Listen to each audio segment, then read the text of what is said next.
It's no secret that we love our Arabian horses and those that have come into our lives as a result. From the everyday amateur to the professional trainer, AHT Talks is here to chat about the latest happenings, get to know some of our favorite individuals, and answer some of the questions we're all eager to know. Now, here's our host, Laura Ames. Good afternoon, everyone. I'm super honored to have ChriShan Wilson with us today to discuss how they got started in the horse business. They're into breeding, they're into showing. They've been a big part of people getting started in the business. So I'm super honored to have them with us today. And I'd like to thank our sponsors, Jarvis Insurance, Oak Ridge Arabians, Radon Arabians, Conway Arabians, and Cedar Ridge Arabians. So we got both of them together in the same room. That's a start.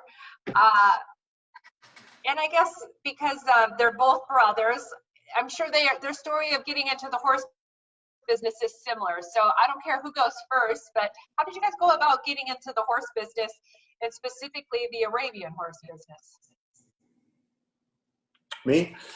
Well, getting into the horse business, our granddad, our paternal grandsire, my father's father, had Missouri Foxtrotters, just a couple. He always had a couple. So those are probably the first horses that we ever sat on.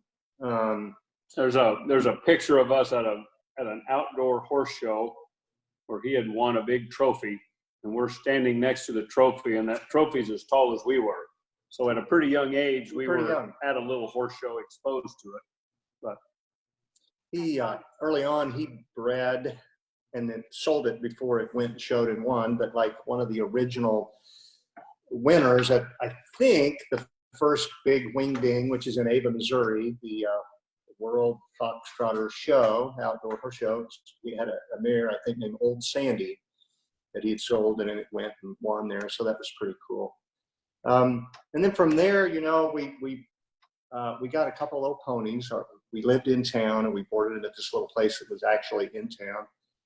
And we went to a lot of little play day horse shows with those little horses. And eventually, we stumbled across an Arabian that our mom always wanted a white Arabian horse, and we kind of stumbled across this 2-year-old horse that was supposed to be a racehorse, but anyhow, kind of a weird story. But we got it and tried to mess with him a little bit, and eventually put him in training here at Pinecrest Farms, which is now ChriShan Park, and it was a saddlebred place at the time. But they had a gal working there named Beverly Wendell, and she trained our Arabian, and we took lessons out here. And kind of one thing led to another. We had Chris in his notes there, I noticed a gal named Cindy Neal gave us a few horses early on, and we tried to train them. And one of them trained up really, really well. And we took it to a few horse shows. And then eventually, a couple of people just called us and said, hey, you know, would you train our horses? So we're like, what, for money? And they're like, yeah. We're like, yes, we would do that. Yeah. So that's really how it started. We just kind of backed into it, I guess, sort of. kind of our mom had a love of the horse. Our dad wasn't as horsey, but his dad is kind of also what, you know, showed it to us. So she was eager to get us into horses whenever that was available.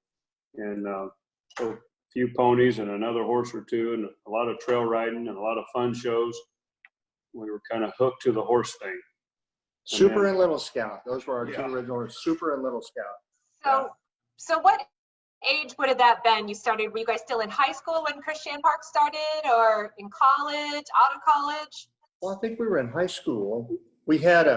My parents had a rock at the entrance of their house, farm kind of area.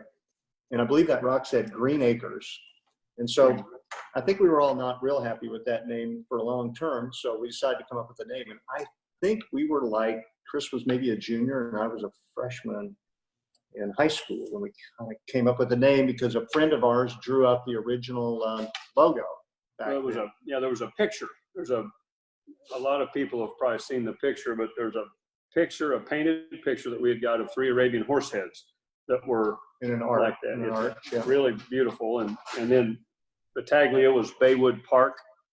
And then we'd been at a horse show and seen ChriShan Farms, 2 guys' names. And so somehow we came up with ChriShan Park. A little cheesy, perhaps. A little cheesy. Our original curtains were kind of this green color that we had come up with some kind of a canvas and created a curtain. It was Green Valley. I just remember I think that, it was yeah. Green Valley Arabian. Green Valley Ravens, that's right. And then we went to some horse shows. It's kind of like Army Green. Yeah. So I think in 1980 and 82, we had a costume horse that was really good. And we went as kids. Well, that was our original White Arabian. Yeah, We got as a general. that was that White Arabian. We finally got him up to a level, and we went to nationals in 80. We hung our green curtains and showed the horse. Our first experience, we had a local trainer, I think Cindy Vance maybe went with us. I'm not sure. And then in 82, we went back to Louisville and showed this horse and got a top 10 that year. And that was our first top 10. We were still hanging the green curtain at that Chris time. had the big turban. Looked like a big I was just pumpkin. going to ask who showed the costume horse. I was, showed man, him. right Yeah, here. Yeah, that was me. But that was, kind of fun time. I mean, we both showed the horse, but So Chris was the first winner. I think one thing that kind of pushed us into the deal, around our area, we showed that one gray horse primarily, and we shared this horse. And, all of our friends had bay and chestnuts, and they had a Western horse and an English horse, and each kid had their own horse.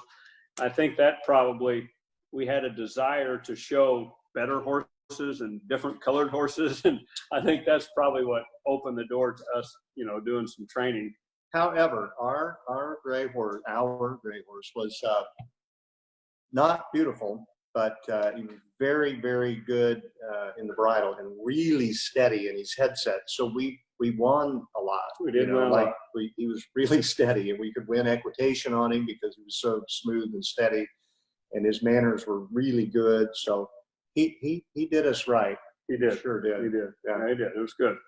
We'll go into it later in our discussion, but it's sort of interesting that you guys started with the gray horse, and to think that probably both of you, when most people in the general public, you guys have 2 gray horses in second edition's debut and Starlight, whom everybody when you associate ChriShan Park, you associate those 2 horses.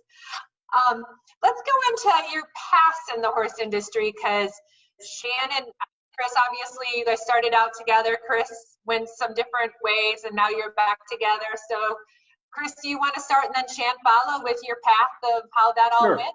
You bet. So we had kind of decided ChriShan Park and to get a little more serious about, training horses. And I guess it was college years. So we were in the thick of that. And then Libby Ferguson is a local, most people know Libby, but she is from Springfield here. And she had come out to the barn. She brought Lindsay O'Reilly out to the barn when Lindsay was 9 or 10 to buy a horse. And they bought this horse, Silver Caisson, a gray purebred. And Lindsay won everything on that horse that they bought from us. And eventually Libby moved her operation out to our farm, which the old farm, Mom and Dad's place, ChriShan Park, started over there. It's kind of ChriShan Libby Park. Yeah, and it was ChriShan Libby Park. And so there was the 3 of us operating, and we started to grow. We had a good group of customers. At that time here locally, it just was a lot of fun. It kind of started a pretty big thing, really. And, of course, back then there was more competition at a local level. Like here in Springfield, there was probably 6 barns that would be at every horse show competing. And we started having a lot of success at that time and growing. And then I think I graduated from college. And no, you did not. You never did. Well, and then I was dating Lyric, and we kind of decided that maybe that it would be tough for 4 people to run, to be here working. And so that's when I decided to go to Iowa. And so Lyric was giving lessons, and so I moved to Iowa, and so Lyric and I decided we would continue on with a farm she had there called Ridgemont.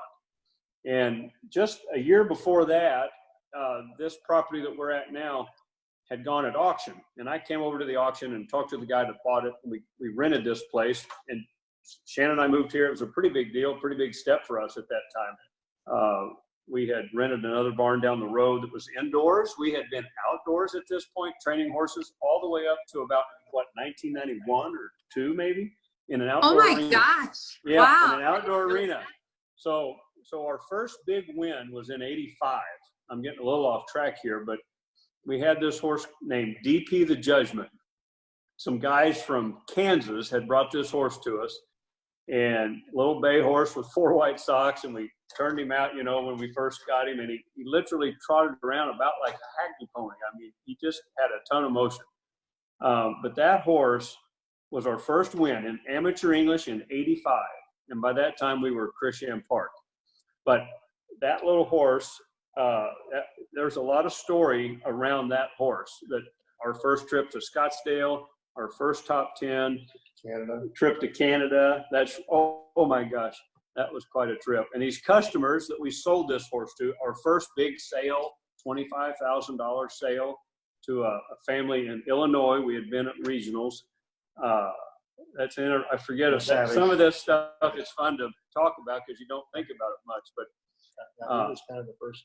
Yeah, we were up in Illinois or in Des Moines, Iowa. We were at a horse show there, and he won like 3 championships at a regional show, and that was a big deal for us. We had just started kind of getting our way into the regional wins, and that was probably in '84 and '85. And then he was such a good little horse. I don't think you could screw him up. Yeah. So we'll get back here to the paths that we took. So then I moved up to Iowa in '93, and Shan was in this Libby barn. and I ran ChriShan Park. Libby and Shan were running ChriShan Park, and that we were trying to figure out how many years that was. We don't remember. We rented the place 8 years before.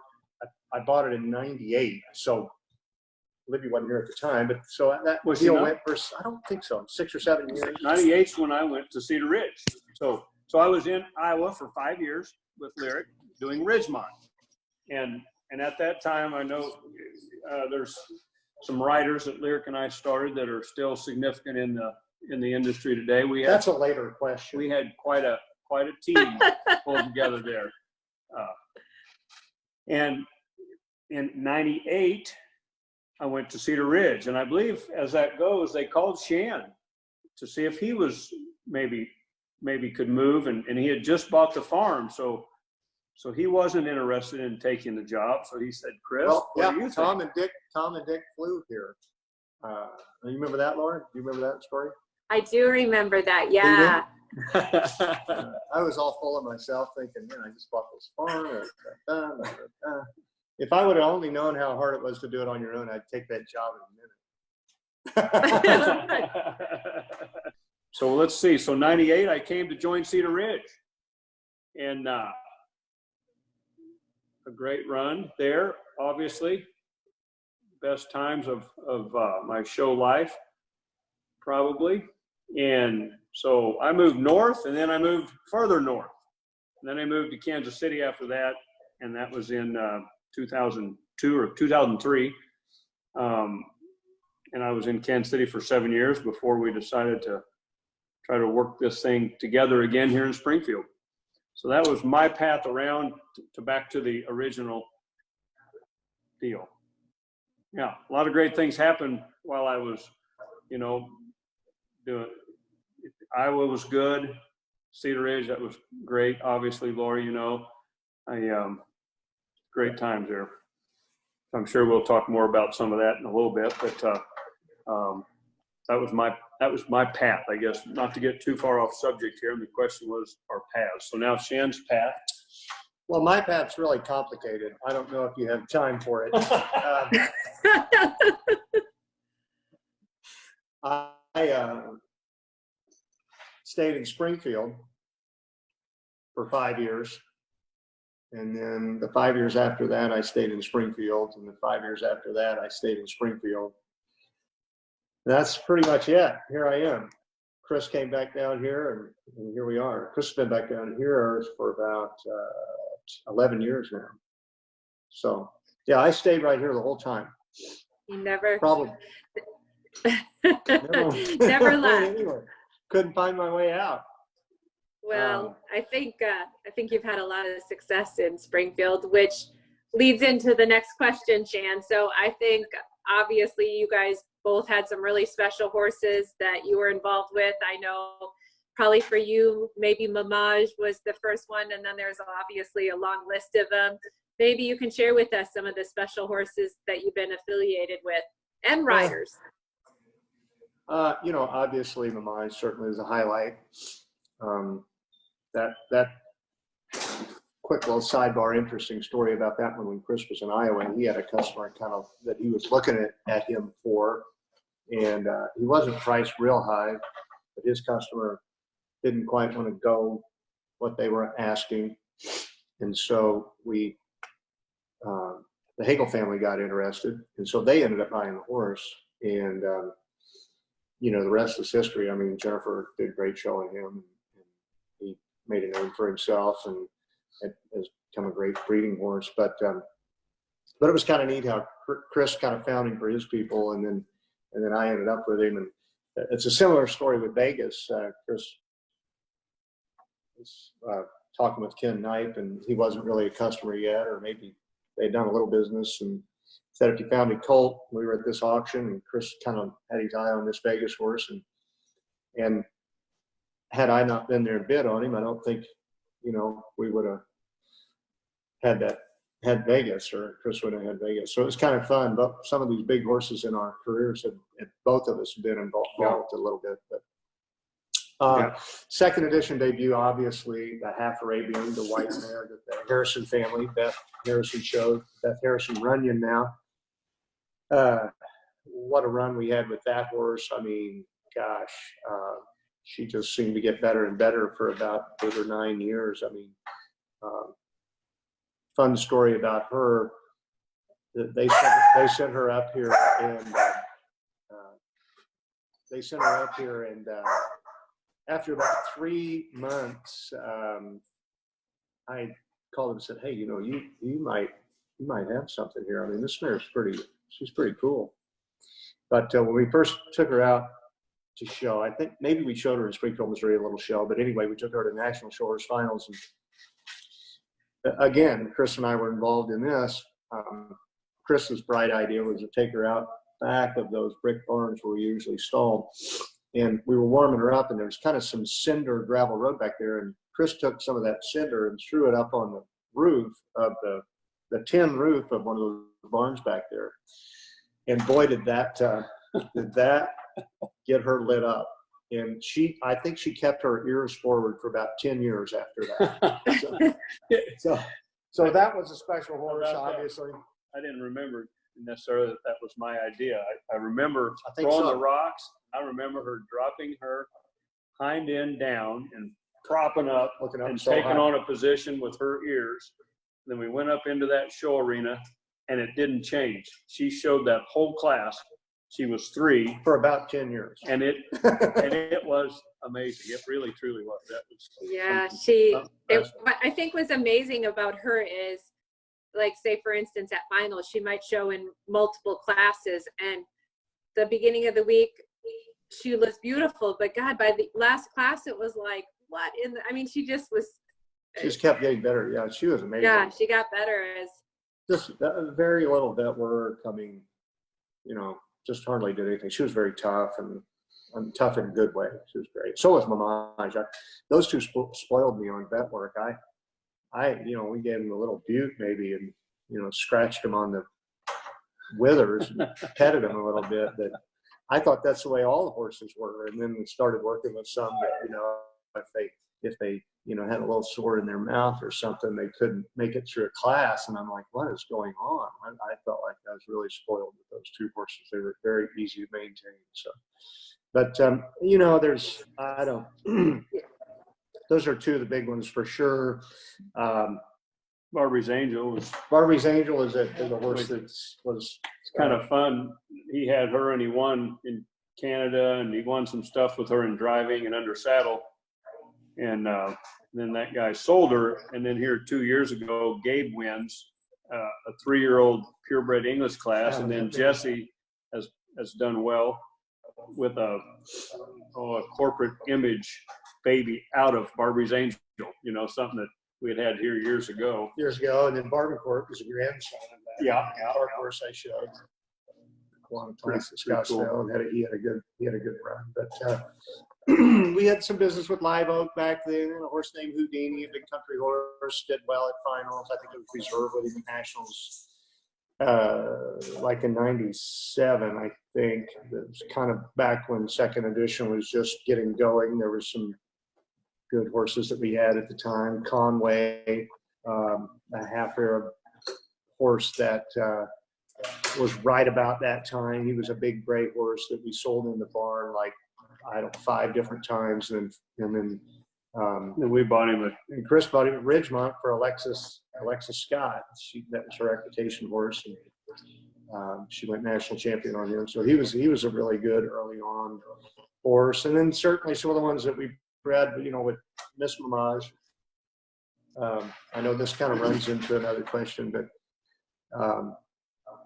Miss Mamage, I think, was about the first one that I bred a Mamage baby. And she came out, and, you know, as a yearling, she looked like a llama. And I sold her on my wedding day to a customer. They came to the wedding from Sioux Falls, the Petersons. paid for your wedding, didn't Yeah, well, a portion, a small portion of it. And so after that, I thought, well, gosh, this is easy. You know, this breeding deal, this is easy. So I just bred whatever I could get my hands on, and you know, a few dinks, a prolapsed uterus, a broken leg on a foal. A few deals later, you're going, well, this maybe isn't quite that easy. Second edition's debuts, Mother, I was able to buy her myself, and the first time we bred her was to Mamage, and we got James Dean, which was, I was just going to say, James Dean, you hadn't mentioned him. That was really a stroke of luck. And the Harrison family here in Springfield bought him, and we ended up selling him before I won that 3-year-old class. And maybe we sold him a little short. He was quite a star that day. But he's certainly a horse in the past.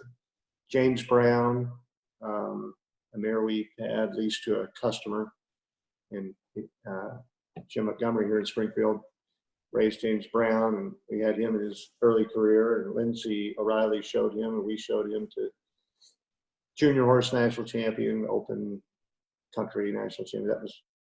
That was a special horse. That hasn't been as long ago, but those are some of the highlight horses that are in my head. I'm not very good at I just say the list will go on and on. How about you, Chris? Is there some special horses for you? Well, sure. Of course, I mentioned little dark Bay Park horse has to be in that. You know, Yeah. of course. I mentioned that DP the Judgment, which we don't probably give that horse enough credit, really, when you're talking today, how significant that horse was. I'm going to touch on that for just a moment, but we had that horse in training, first big horse shows, first big sale, and then we go to nationals one time, and I remember when I was warming this horse up, you know, this was '85, where I was in college. I think I was maybe a freshman or maybe a sophomore that year. So we kind of flew back and forth, and I remember riding this horse, and Ray LaCroix, I think, was on maybe a Rex Veneer shown horse, maybe Starbright, I'm not sure. I can't remember. And so I sit up there riding right next to Raymond. Man, I thought I had a ride. I thought I was feeling really good. And we had actually had that horse at a LASNA symposium. So I suppose that was, we'd learned some things there that kind of helped us, you know, take it another step. And but that little DP the Judgment, that was a great horse. But so on that trip to California I made, when I found Mamage, I found a horse named Mini Moonstar. And that half heir was a little bit of a renegade, but he had been bred in Des Moines, Iowa, and I was in Des Moines, Iowa. We brought him back home. Lance. What was Lance? I can't think of his last name. What's his last name, Laura? A great guy from California there. But and then Vaughn Smith, a guy that I think has died maybe since, but Vaughn Smith was the guy that bought him from Iowa. But anyway, Mini Moonstar, great horse.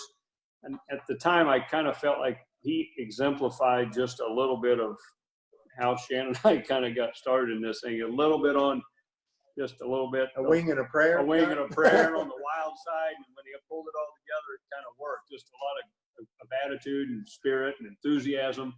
But that horse was a lot of fun, you know. And so he kind of, I guess he was our kickstart. He had a first tricolor ribbon at a national level in Canada in '94. But so moving beyond that, you know, we found Starlight through Cedar Ridge. We found her when Wrigley sold out, and she was kind of left behind. All the others had kind of got bought up, and this little gray mare didn't seem to have a ton of motion.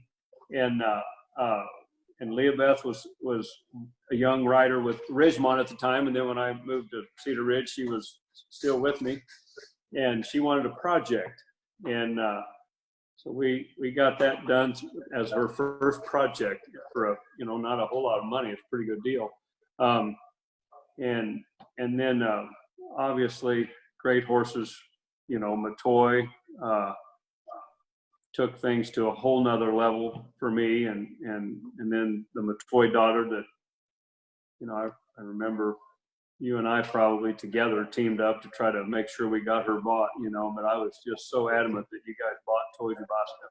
I'm a Toy daughter, and she had so much easy motion, you know, but Toy Jabaska, great, just one of the great ones, you know. So I don't know, but don't those two horses set pretty high on that mare list for English Park horses? It's kind of fun to be a part of their journey, you know, and you know, Of course, Martine. You got I was gonna say, you can't forget Martine. Yeah. MHR Martine. That horse, you know, I'd seen him as a 5-year-old with John White, and then Larry Hoffman had bought him, and I watched him one time thinking, gosh, we need that horse, and somehow we ended up with him. And that dude, you know, there's talking about some breeding things later here, but he had some certainly influence on some breeding decisions we made later. But that Martine, he was another great one. He was really great. That was a good, soft neck. Yeah. Such a oily motion. What's that? Just his motion was just, I mean, like so crisp and round. I mean, he was like almost Pure, jointed round, type deal, you know? Very, very flexible. Yeah, that's what I see in I always called the nobility horses, and that Martine, which a lot of people don't really know, but you know, he's like I don't know how you say it, but he's more than, you know, he's by LMR, like MHR Nobility. And then MHR Nobility's mother is Martine's grandmother. So they had bred Harnahara to Trineg, and they came up with Malaysia, his mother. So he had all the blood of nobility.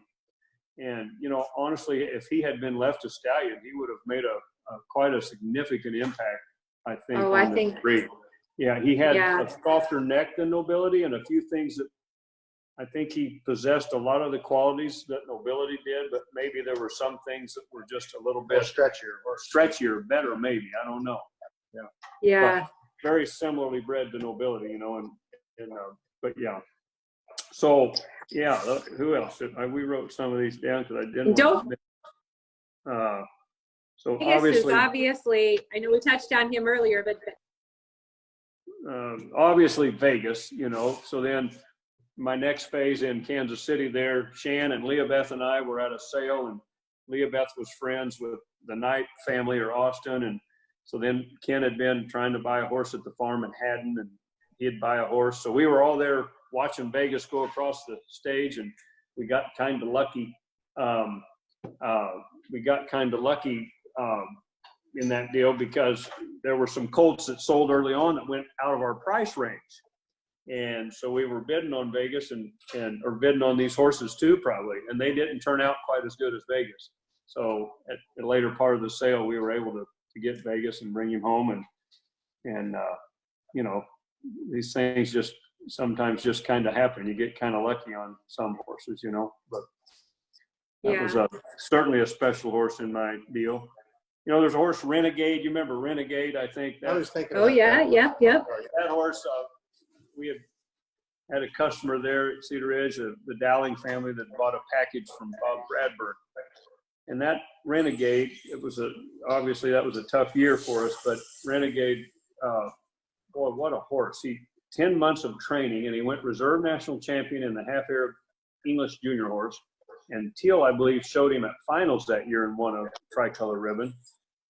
And then he's the only horse that we lost in that fire that year. And it's such a tragedy, you know. I remember that, Laura. I had moved him up to that front stall just before that weekend, you know. And gosh, that was one of the great horses that never got to realize to be that great horse. You know, he probably would have won the Open Driving, the Open English, Amateur English. He would have won a lot of things. That was a special horse. But I was thinking about when Chris was at Cedar Ridge.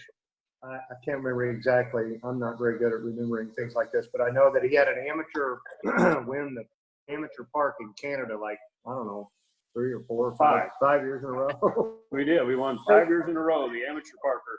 So, you know, you won with Matoy and Philander, and Starlight won twice, and Mateo won. Mateo, yeah. And then that's why I was thinking. And then we had Champion and Reserve in there a time or two. That was kind of a cool thing. 5 years in a row to win the amateur park. I was a part of that, but you know. Well, speaking of amateurs, let's touch base on that, because obviously you guys have had, I know you believe in lesson programs, and you both with Ridgemont and at ChriShan Park, you guys had a strong lesson program. There's a lot of great riders and some trainers, I think, that came out of those programs maybe. And let's touch base on that a little bit. Shan, you want to start on that maybe? A little bit. You don't want us to get we got too wordy. Carried away like every other answer. Well, I think, you know, Libby really was the one that had the big lesson program going here, and Lyric really in Des Moines, and Chris and I were just kind of the sidebars. But here, you know, Elise Warman at the time, which is now Ryan Strand's wife, she kind of grew up with Libby, and then ChriShan Parker. Kelly Windling rode with Libby and then rode with me, and those two girls, at one point, they had ChriShan Park Indianapolis. You remember that? Oh, yeah. For a year or two there. When they went out of the youth division, they decided to tackle the training business at Kelly's hometown. Yeah, so that was pretty cool to be a part of that. I mean, we weren't that much part of it, but trying to think of other people that rode here at ChriShan Park when they were young. Well, Kim Linehan, she really rode with Libby mostly as a youngster, but she works for Libby now, works in the horse business still. That's pretty cool. Of course, and Rogers were customers then, and then second go around, they're customers. Right. One of Shan's good customers. Heather Rogers has won so much in the youth division. She has a half sister. Her father was a horse dad way back then, 25 years ago. Suzanne Rogers showed a lot, so that was kind of fun. But I don't know who else has stayed in the business from here. Certainly some amateurs. Lindsay was part of that. Oh, yeah, Lindsay O'Reilly would be. The Hagel girls rode just a few years after, but right around in that early time, and they're showing again now after a 20-year hiatus. Obviously they own Mamage, and so that was really fun. We need to get those Harrison girls from Oklahoma back involved. The Springfield Harrisons, who were very instrumental in our early days. They did some business with Bruce McRae when he had his training business here in Missouri, and Shorty and his two daughters, Kim Michelle, they rode with us a little bit, or we kind of all showed together, and eventually they sent some horses to us. But he was the one that was instrumental in taking us, or having us go kind of with them to the LASMA Symposium. And I think that's where we kind of saw bright lights and thought this might be something that, we want to try to do. So, yeah. So I segued there. I think there's probably more people that really stayed in the business come through, like Libby. Well, so Lindsay O'Reilly she rode with Libby and then came out and be a part of it. She was here like 25 years, Right. and still a significant figure in the industry. Yeah, not training or working, but showing amateur, still involved. It's great to see people continue the involvement, And so so up at the Ridgemont days, Barely in there. the Ridgemont days up in Iowa. So the team, a while ago we touched on it for a minute, but so Leah-Beth Galladay, who now is Leah-Beth Galladay, she's certainly, she came to Cedar Ridge with me when she was a young rider, and rode with me there at Cedar Ridge, and then later became a trainer at Cedar Ridge. And now she's moved around with Kiesner and Stikowski, and she's won a lot. She won a lot. She was, certainly open English at a young age, and one of the only females to ever win it. I think I don't remember, but when she won that a few years ago, she was on like the oldest horse, and she was the youngest rider and one of the only females to ever win it. Pretty significant. Yeah. So Leah Beth's doing great, and she rode with me for, I don't know, 14 years or something. Scott. And then Alexis Scott has a training business that rode with Lyric and I. Alexis is in Iowa. And Emily Shippey, who's still significant, rides a lot and has a lot of horses, and she started at Ridgemont. Who was I guess, am I missing anybody? No, I'd be in trouble. Teal Dowling, probably. Well, Chris, Teal what Dowling, about? that's right. She started with Julie Larson, though, really. She rode quite a bit with her, and then she came to Cedar Ridge. Yeah. And she did her first saddle seat stuff with us, or significant saddle seat. Yeah, that's right. That's right. She was a big part of those years. She was Teal Dowling, right? I think that's who else? Kelly, Elise, Alexis, Lindsay, Emily Shippey. Yeah. So those are some of a lot of people still playing pretty hard. I was gonna say, a lot of those are still major players today, or either as a trainer or an amateur. I guess, of course, Nancy O'Reilly wasn't back in those days, but she started here with us a few years ago, and we got her into the business. And of course, now her daughters lived in California, and she went through a divorce, and so then she moved to California just shortly after she got into the horses. And so Jim Lowe he works with Jim Lowe, of course. But yeah. Yeah.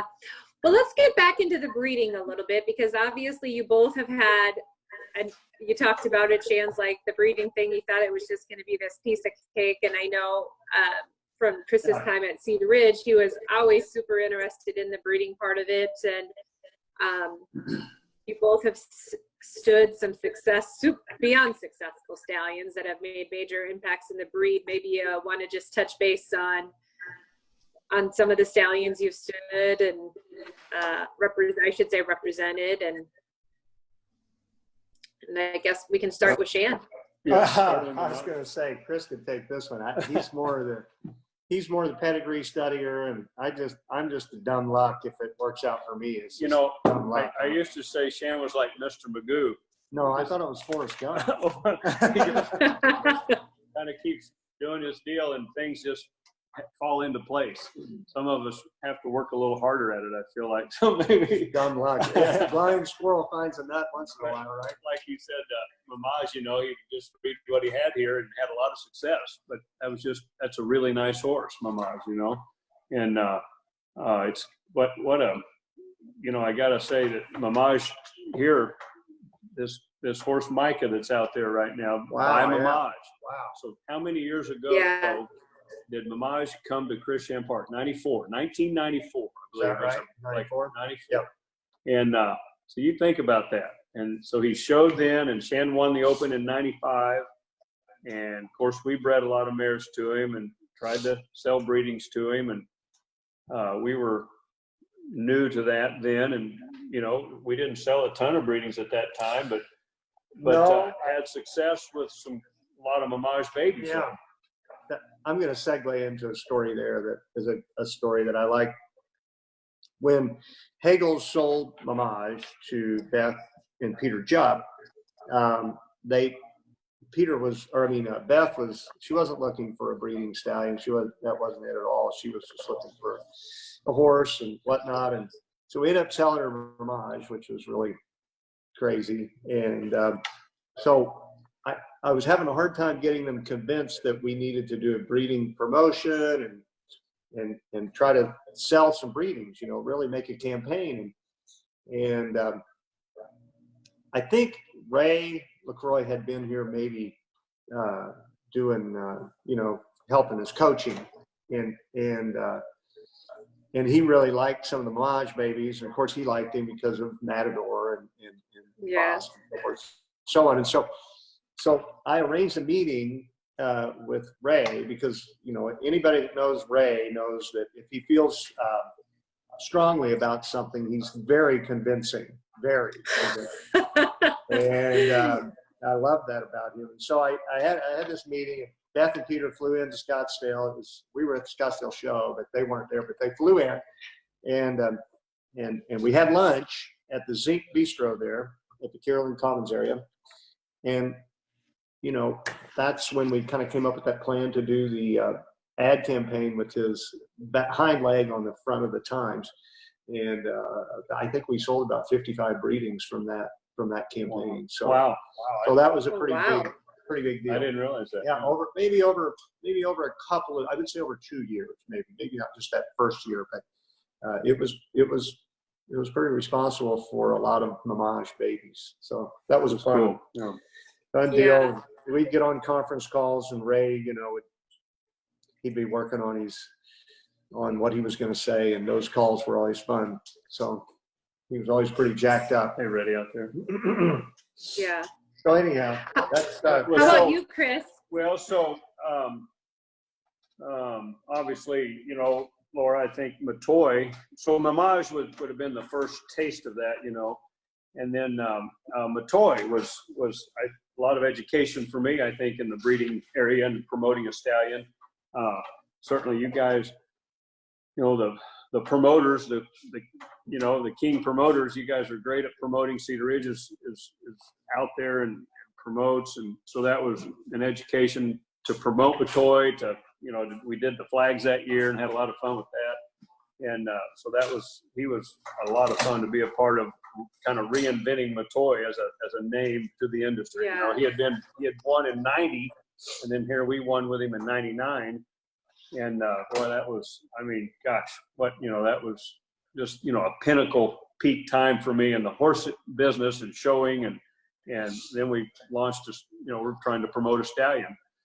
And then, Vegas came around. We had a Matoy son, McJagger, that we had come across and promoted some. And then Vegas came around, and it's a lot easier to promote one that, goes and wins the 3-year-old English Futurity. Once they do something like that, kind of significant, and then we started promoting, it just kind of worked. And so that was and the junior horse and the open. Right. And right.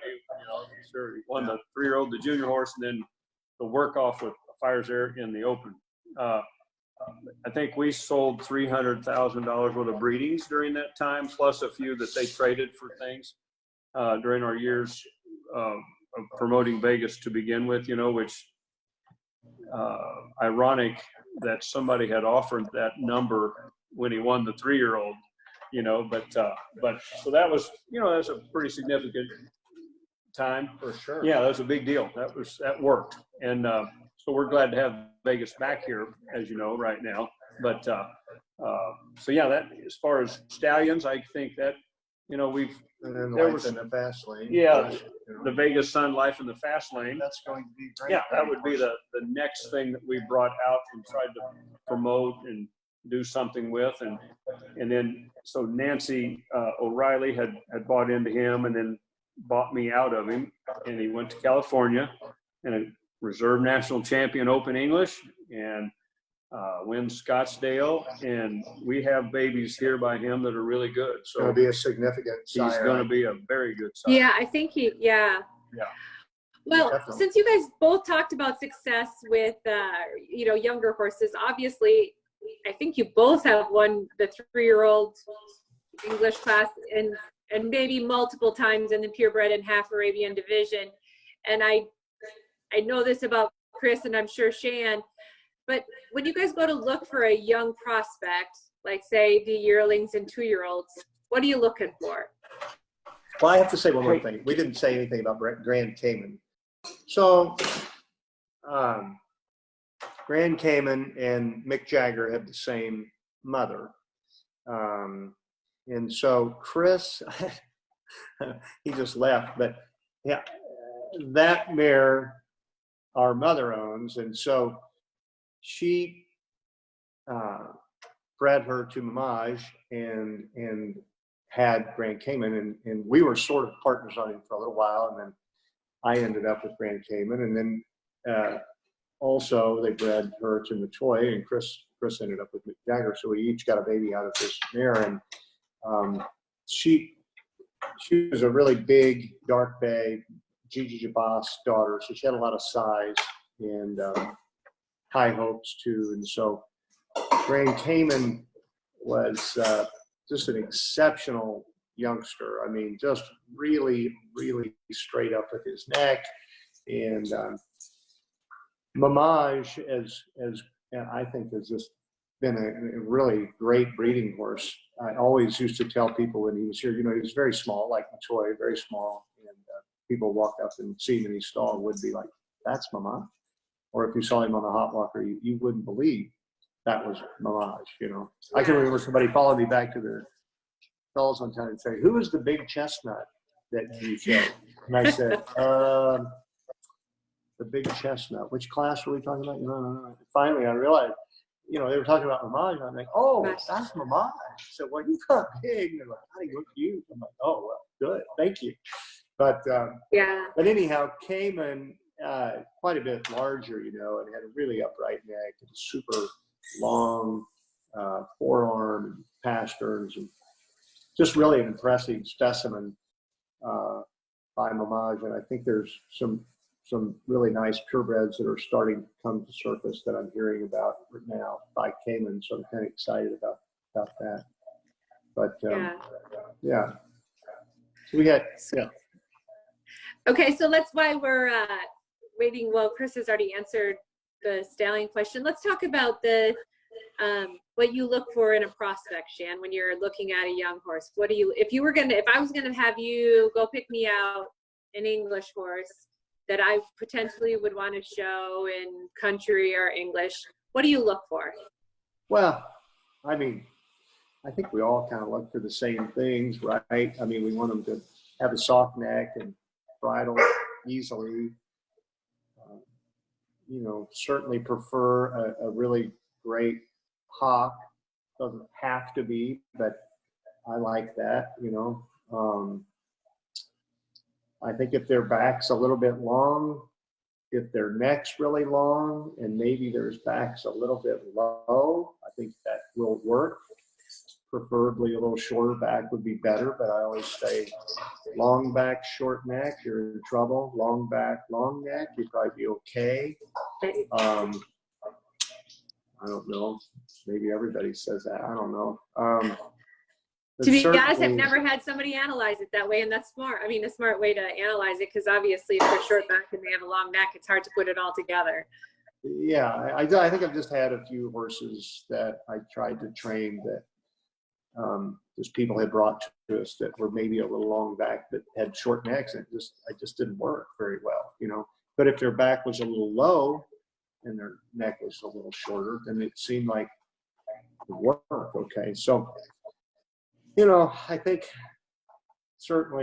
we all look for that same combination of a soft neck and a loose shoulder, a laid back shoulder, and perhaps a long forearm, a short cannon, but all the things that we all think about. And I think sometimes that a certain horse might work with a certain trainer, or some horses are just going to maybe just do it better, you know, that have the same build, but maybe have a little more trainable attitude and easier to get them to do what you want to do, or maybe you just get along with that horse better. But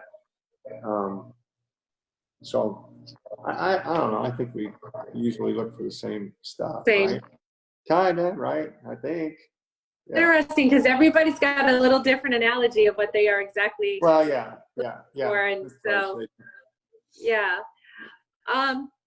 We'll talk about a pedigree. If you could have been affiliated with one horse that you did not own or show breeding, whom would it be? This was an easy one for me. I read this question yesterday. Bosque, right? Bosque. Yeah. Yeah. What, I mean, isn't that the Funny, I easiest ask that question every time in the podcast, and you're the first person to ever say Bosque, and what Yeah, Bosque. Easy, right? Shan, your parents play an important role, I think, at your farm. Can you explain a little bit of the involvement with Jim and Jeannie at your farm? Well, yeah, sure. I mean, gosh, our number one supporters by a long shot.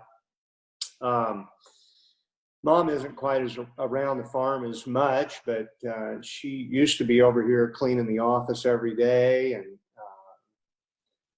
you were talking about the early years, was way back, some of those lesson programs and some of the kids that are now, 30, 40 years old. I mean, gosh, Mom was like their second mom. I mean, she just loved all those girls, and she'd have them spend the night, and they'd all be baking cookies with Jeannie, and she was just really involved with that. She loves people to be around all the time, but she's been the Patrons Lounge hostess at Youth National for like 10 years, and she's been to not as many shows in the last few years, but always at the horse shows, and just a presence and around all the time, and certainly a big cheerleader. Dad, he's a little more in the background, a little quieter, but he's still out here all the time, brush hogging, helping with our rental properties, fixing things at the farm. I mean, he's a right hand, and he's a really affordable one too. So yeah, I think he's did a few setups for you guys at Nationals too. Just because I'm stalled next to you, and I'll see him out there. Yeah, well, yeah, should mention that, of course. In the last few years, Kenny Muncie has helped, but my dad has definitely been the big charge behind doing that setup, and he used to drive us crazy about midsummer. He'd start, worrying about it, thinking about it, and planning it. And last year we kind of took that setup to a new level. Kenny built some really neat things, and everybody was really wowing, awing Kenny. And I said, well, we had a little toast one night, and I said, hey, now wait a minute. This is awesome what Kenny did, and I love it. It's great. But I said, look around here. Dad built that bar. He built these flower pots. He built this thing. He built, there were so many things, this table, these chairs that he had kind of came up with and designed and set up in his mind. And Chris and I we're pretty good after somebody does it. We can go in and be critical and tell them how to do it better. But as far as coming up with it all by ourselves, we get a little, we'd probably rather be worried about the horses. So he's really helped in that regard. He hauls a whole bunch of stuff down there with a trailer, and takes it as a couple of guys help. And yeah, it's been fabulous to have that kind of help and support. Yeah. Chris, since you're back, we'll go back to the one question, just because I know you have always liked going and looking at young prospects. When you're looking at a young prospect, what are you exactly looking for?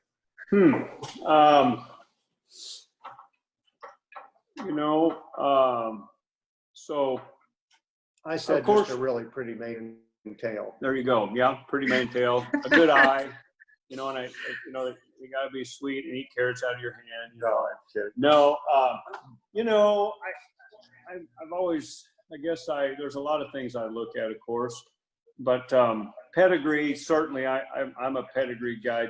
And so a lot of times I kind of like to know about the pedigree, because I think the way a horse is built, the way he looks, and the different things, different pedigrees will work different ways. And so, but, certainly the typical, we want to see a horse that hinges in his neck kind of the right way. I like a long forearm, or I like a long, from the top part of the leg, I like a longer part of the leg there. I'll think about something here. So when we bought Starlight, or when we first saw her,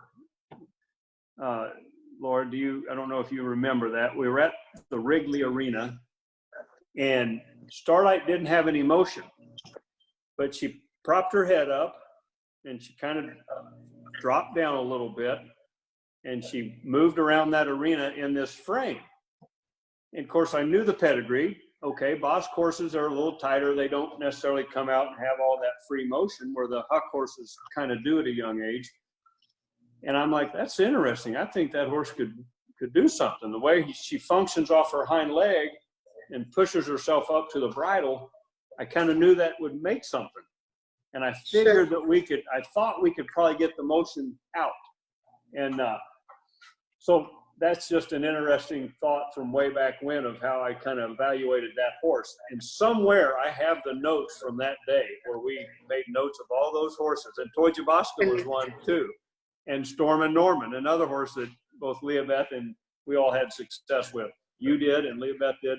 That's a full sibling to Toy Jaboska. But so, I look for the overall physical things that would make a horse go down the rail the right way. Just a pretty typical thing. But I do think pedigree sometimes has to play into that for me, because like a Starlight, okay, if that was a huck horse, that horse might not ever trot, but because it was more bossed, you knew that the trot might come once it kind of learned how to do everything.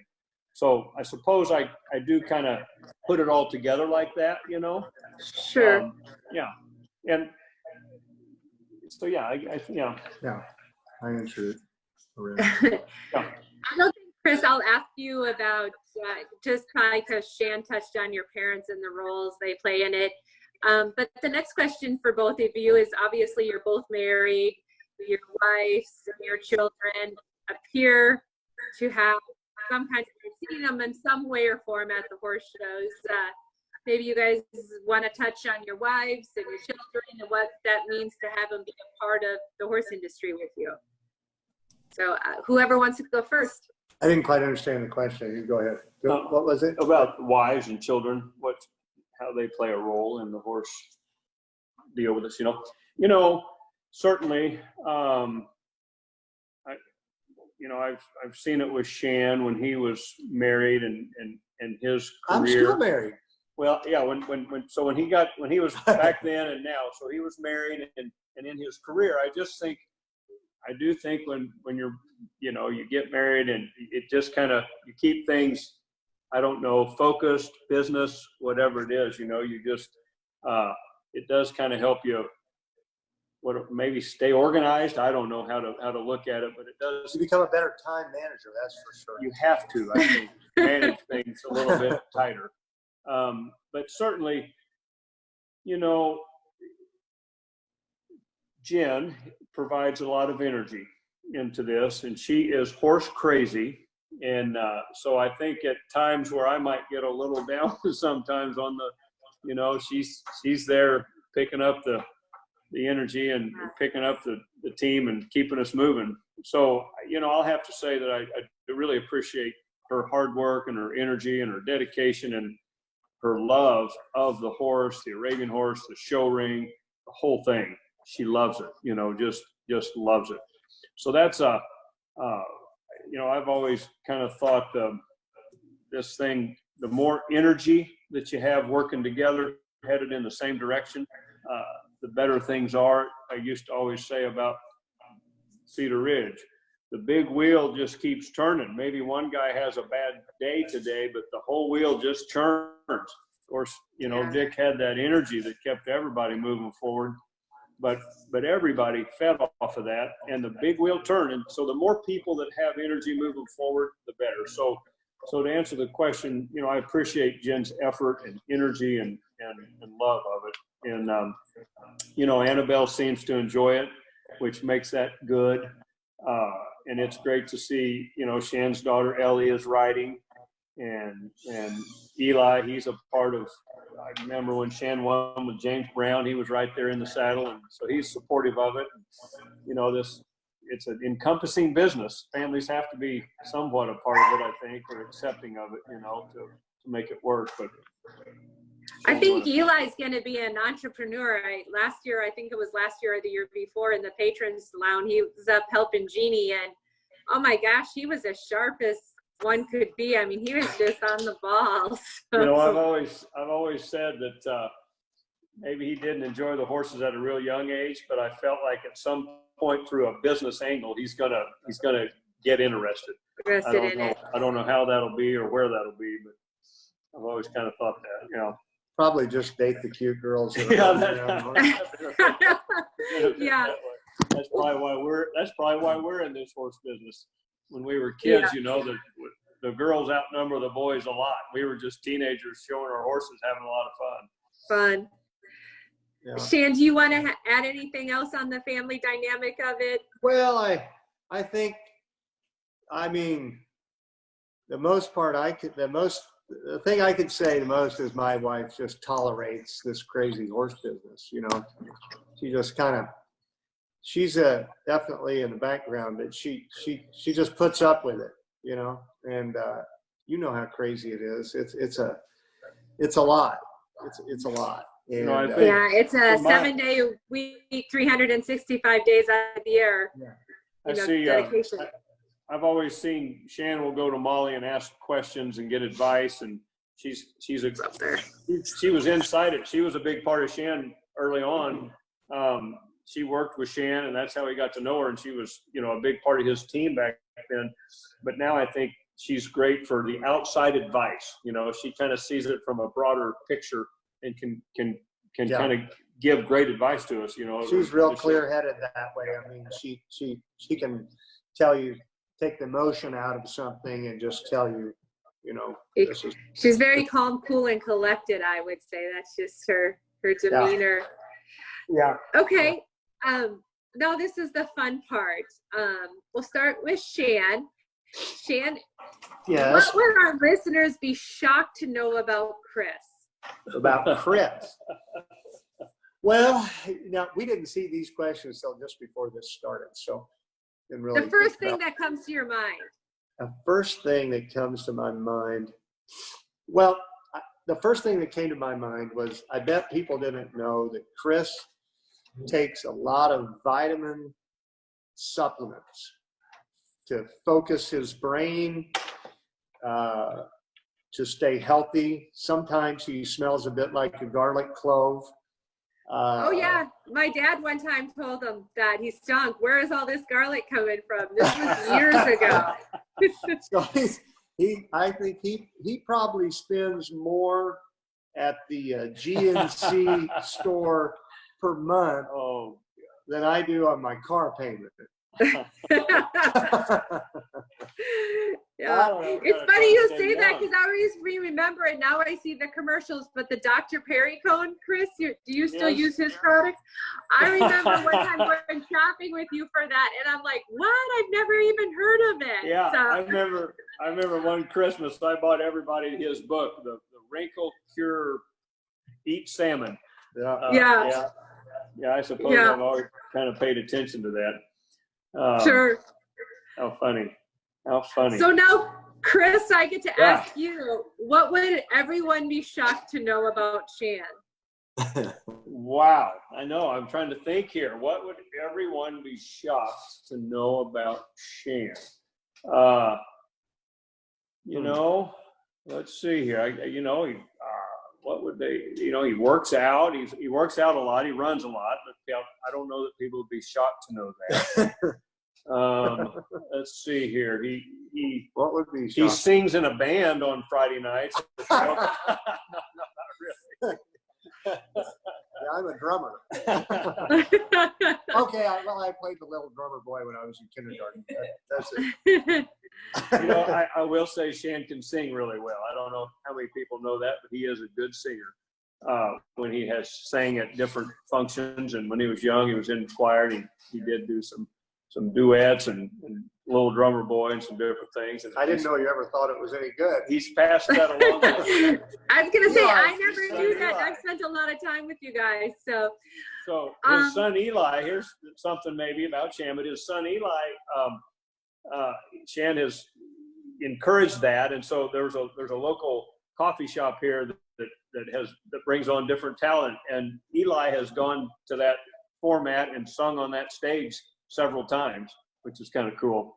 I was gonna say, I think I seen it on a Facebook Live. So yeah. Okay, let's ask you this, Shan. Okay. What is the first and last thing you do each day? The first thing I do each day, well, I make coffee and stretch while the coffee is brewing. Usually drink a glass of water and stretch. And then, but then I always do a load of laundry first thing in the morning.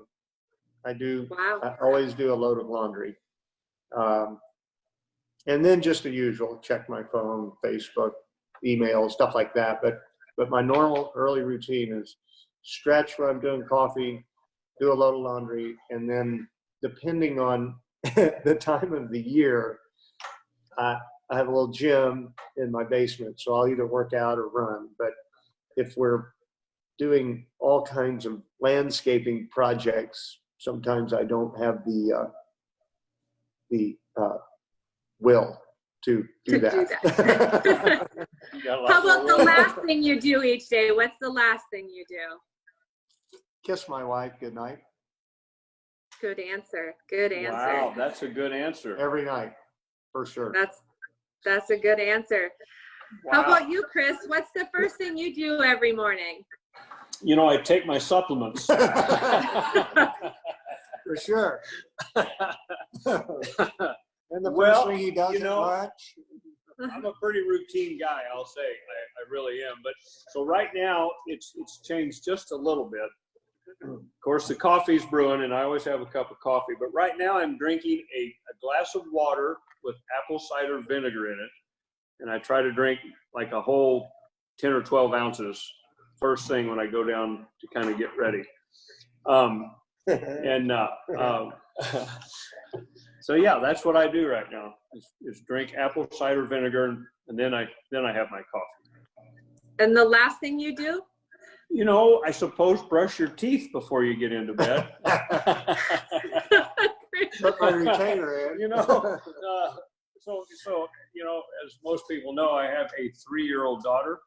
So my life, you know, 3 years ago changed a lot as far as what you do last. Used to be kind of watch a little TV and then go to bed. And now we have trouble getting Annabelle to bed before 10 o'clock. And so I used to go to hot yoga at 5:30 in the morning, 3 mornings a week. And I like to be in bed by 10. And we can't quite get that done. Son. So now you don't have the will. Now I don't, yeah, so they haven't started back yet, you know, with this epidemic. So that's changed a little bit. But with Annabelle, my night routine has changed just a little. But you know, the last couple of nights I've fallen asleep putting her to bed with her. So Yeah. But anyway. Well, I'm going to end this with, because I know what you guys do on Sundays, but I'm sure most people don't. So I'm going to ask you, what is the perfect Sunday morning for you? Perfect Sunday or Sunday morning? I could say Sunday as a day. Well, not saying Sunday morning. I know what you do in the morning, but not everybody does. But what is the perfect Sunday for you? Go ahead, Chris. The perfect Sunday, well, yeah, so, you know, we do go to church normally, but so I like to get up and I watch CBS Sunday morning and have a cup of coffee. And then I like to have a big breakfast on Sunday. And so either if I go to church, then it's usually after church.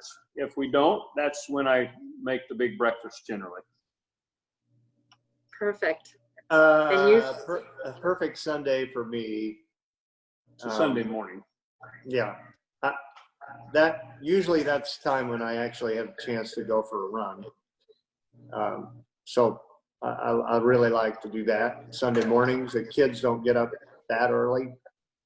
After that, a lot of times I'll cook breakfast for them, or we'll go to church and usually there's a family lunch after church with mom and dad and Chris and Jen and the kids, and it's kind of a routine that I enjoy. But a perfect Sunday would involve either doing something with my kids, like we would swim or play, maybe go floating or something like that. But a perfect Sunday to me would be getting up, doing my run, cooking them some breakfast, and then having a fun day Sunday, kind of just doing something together. And in the summertime we have a pool, and we don't get to hang by it near enough, and that doing that and then ending the day grilling out by the pool, that would be perfect for me. The perfect day, yeah. I like to rest a little bit on Sunday afternoon. For me. Chris doesn't get his Sunday rest. That's right. I'm a little cranky all week. Bad for you can take that Sunday nap. You can't give him enough vitamins and supplements. If you don't have that Sunday rest. Yeah. Well, in closing, do you guys have anything else you'd like to add? Maybe you got a question you want to ask me. Anything in closing? Let's see here. Some thoughts I've had during this, and of course I must not have taken enough supplements. I don't remember them all. Certainly when thinking about preparing for this, we thought about the breeding program and horses that we've bred. I don't know, it's kind of fun, that stallion that Mick Jagger that didn't really hit it too big. He's got a few babies, but it's kind of, interesting that American Idol won the Open Country. And then here this past year, Hennessy won the Open Country. Two horses that are by Mick Jagger, and, two horses that I've bred. We made that list of horses we've bred. Anything like Cedar Ridge program of breeding and all that you've bred. You've won a lot. But we have a lot of national champions that we've bred. It's pretty cool. It's impressive. We put that CSP Laura, on there, but you said ask you something? Yeah, I was going to say, we got to ask Laura something here. You can ask me one question. Is this true? Is this true that when Chris was at Cedar Ridge, that's the only time that the Open English has been won under the Cedar Ridge banner? Is that true? Starlight and Leah Beth did it. No, that would be false, because actually it would be won by Leah Beth when she was at Cedar Ridge, who Chris taught. So Chris won the Open English at Cedar Ridge, and Martine. Leah Beth won the Open. With Martine. Martine. And then Leah Beth and Starlight. That's what I was thinking about here a minute ago. We touched on Starlight, we touched on Leah Beth, and then the Starlight, we bought her while I was at Cedar Ridge when the Wrigley horses were being sold. And then it was really cool that Leah Beth ends up winning the Open English on Starlight at Cedar Ridge. Chris, we were talking about things like that, and he said that, and I'd never heard that or even thought about that. I think of Cedar Ridge as kind of an English juggernaut. Is that right? You really? Say that we've never won an Open English pleasure class ourselves, and either we've been reserve in the half Arabian, but ourselves personally that we owned, and we've won a lot of classes. I'm going to say not. Yeah, you have. Been doing it for 50 years, but we've never won the Open English. Okay, well, and we won't probably win the Open English this year either, because we don't have anything in it. So okay, I was going to say it's up to you, Laura Rodell, right? Yeah. Let's see here. We were just thinking. We were just feeling like. Oh, and one thing I didn't say. We were talking about training early on. Something that Chris and I have said a lot through the years when we tell our story. When people brought us horses to train, you know, and we're like, oh, well, yeah, you mean for money? Okay, yeah. So a few years after that, you know, every Christmas when, you know, we wouldn't be in school and, you know, the training would slow down, some of the people would take their horses home.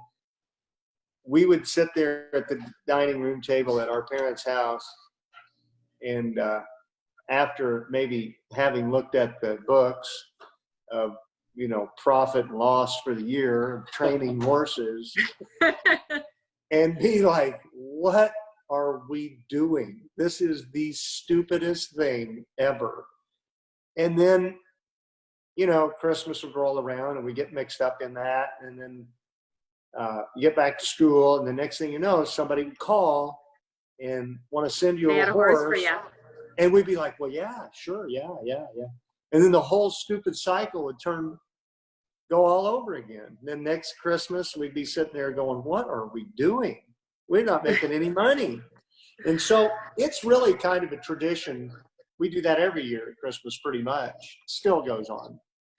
What are we doing? I think it goes on for everybody every everybody. year. It's like when you look at all the hours, I think I said during the COVID time, I probably worked more hours during the COVID time than I have at any point in my life. And I looked at all the hours I was putting in and what I was really getting during that time. I was like, oh boy, I'm not going to be a professional podcaster the rest of my life.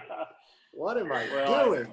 I think Yeah. you've done a great job in this time of pulling people together and offering fun things to do and I think these podcasts, these interviews are awesome. No, I think everybody appreciates it, Laura. Everybody's Oh, well, appreciating your I'm effort. not looking for that. So Well, I'm just saying, we appreciate it. We appreciate this opportunity and you reaching out to us for sure. There's a horse we didn't mention. It's pretty significant. Oh, that's right. 2013 Expressly Bella. yeah, Won the Open English with that in mare. English. Yeah, she's beautiful. Beautiful, You know, beautiful. Bill Kiesner did most of the training. I just rode her when she was here. You know, the horse business, I just, as we think back here, back in the day, the green shavings and Bill Carrington on the announcer deal, and our first trips to Louisville and to Albuquerque as young guys. I saw the bright lights in the big city. You know, and the horse business was a big deal back then. And as you climb that ladder and your perspective does change from, you know, being a young kid looking, don't know anybody, and you're trying to train a horse. And I mean, we were starry-eyed, you know, it was a big deal. And I remember this local group here in Springfield, there was quite a few people that showed together, and we had a lot of fun showing around here and traveling to the local horse shows like 5-6 hours away. I say local, but within a region. And we would all sit together at the Nationals up in the stands, you know. And boy, on Friday and Saturday night, those green shavings and the Open English, I don't know, we left there and that's what we wanted to do, was to win that Open English. And it just was a huge thing, you know. And so I don't know, of course, there's a lot of talk always today, how do you make it back to the good old days, you know, and how do you make the horse thing like that? I think perspective, I think when you're just getting into it, no matter what time frame it is, the announcer that's there when you first go and the way it all is when your first few trips probably are pretty significant to anybody.